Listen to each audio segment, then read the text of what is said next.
Assalamualaikum warahmatullahi wabarakatuh. Alhamdulillah, wassalatu wassalamu ala rasulillah wa ala alihi wa sahbihi wa mawalah, amma ba'du. Kalau orang makan, entah itu sarapan, makan siang, makan malam, nasinya sudah tersedia dengan baik. Saya pernah bertanya sama guru saya, dan saya melihat beberapa ulama-ulama dan para habaib, kalau mau dahar itu cindungnya dipakai, kopiahnya paling tidak kaosan yang rapat, bukan kaos gantung, sarungnya rapi, yang tidak berkopiah, sisiran dengan baik. Apa tujuannya? Biar kelihatan rajin? Tidak. Tujuannya menghormati kepada si pemberi rezeki. Itu hebatnya. Tidak cukup hanya berpakaian. Biniyah menghormati kepada si pemberi rezeki. Bukan hormat kepada minuman, air atau masakan dan nasi, bukan itu. Sadar para ulama, para habaib, nasi adalah makhluk, air adalah makhluk, sarana mencari kenyang, tapi tidak mampu untuk mengenyangkan, terkecuali bertemu kepada yang mengenyangkan. Mau makan 2 piring, 3 piring, tidak ketemu yang mengenyangkan, 5 piring pun masuk, tidak ada apa-apanya. Tapi kalau kenal, mencari siapa pemberi kenyang ini, dengan melalui sarana nasi atau minuman, itu satu. Maka para kesepuhan ulama sampai baginda Nabi SAW khususnya, kalau habis makan tidak mau minum setengah jam atau 1 jam. Sebab apa? Enzim yang keluar habis makan jangan sampai tidak menjadi obat, hancur oleh minuman. Akhirnya enzim itu tidak bisa bekerja, tidak bisa mencegah kencing manis, tidak bisa mencegah kolesterol, tidak bisa mencegah darah tinggi, karena dihancurkan sendiri oleh tadi minuman. Tidak cukup dari itu saja, tangan kanan ini diberi enzim. Yang sebelah kanan ini setiap mengepal makanan apapun itu mengeluarkan pemunah dan mengeluarkan satu cairan yang sekiranya perut itu kurang mampu untuk mencerna, tangan kanan inilah sebabnya. Tapi kalau tangan kiri tidak bisa, enzimnya tidak sama, bakterinya pun juga tidak sama. Ini kekompakan salah satu tubuh manusia. Itu diantaranya. Coba kalau tidak percaya, ambil 1 genggam nasi, tangan kanan dan tangan kiri, mana yang lebih busuk? Pasti kanan dulu. Bahkan disunahkan kalau cebok pakai tangan, karena bakterinya berbeda dengan tangan kanan. Kalau orang sering pegang bendanya pakai tangan kanan, sering, itu bisa mewariskan impoten. Tapi kalau karena tangan kiri, tidak.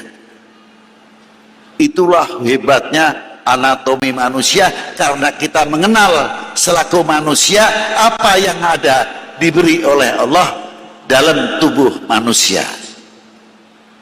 Lita'a itu diantaranya.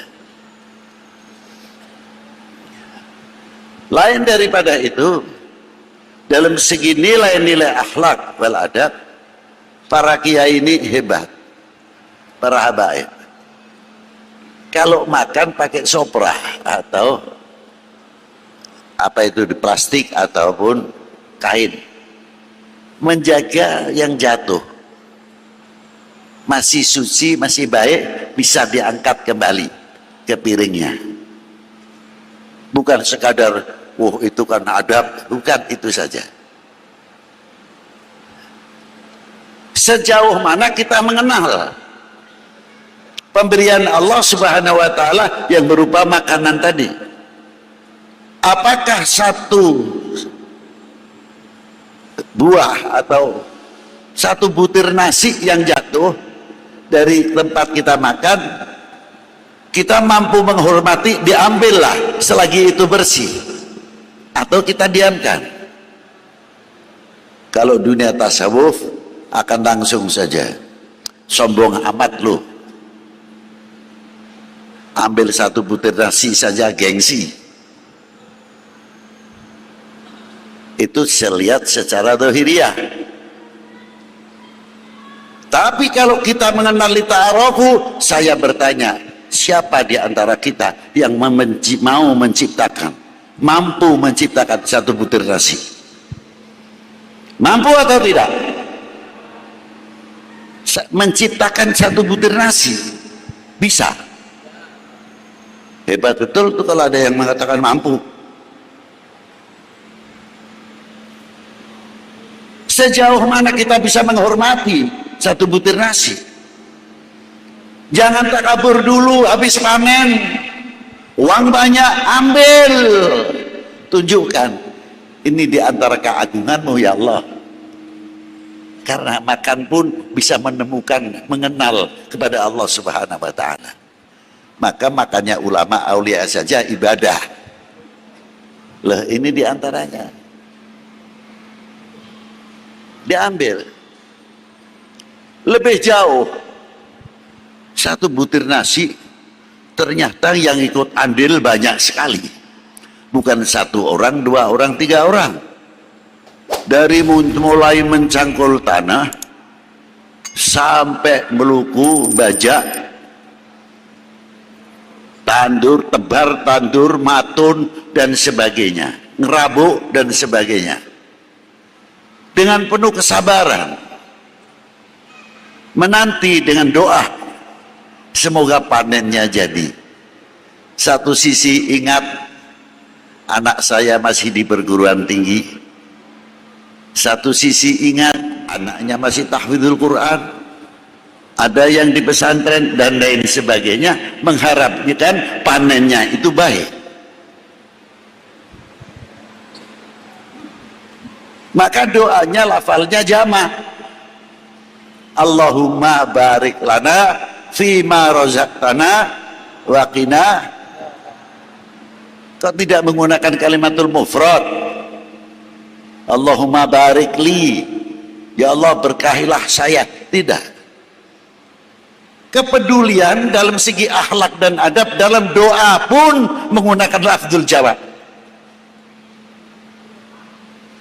Allah, ya Allah berkahilah kami yang nangkul, yang membaca, yang tebar, yang tandur, yang dan lain sebagainya, sampai yang memasak jadi nasi. Ikut Allahumma barik lana fima rozak wa qina adzab, didoakan. Sekalipun yang menanak nasi masih belum sholat 5 waktu terkadang, la sholata wala shaum, tidak puasa terkadang, tapi dengan barakah wa qina adzabannar, yang tadinya tidak ibadah, Allah Ta'ala memberikan taufik wal hidayah. Doa dengan doa, Allahumma barik lana fima razaqtana wa qina adzab.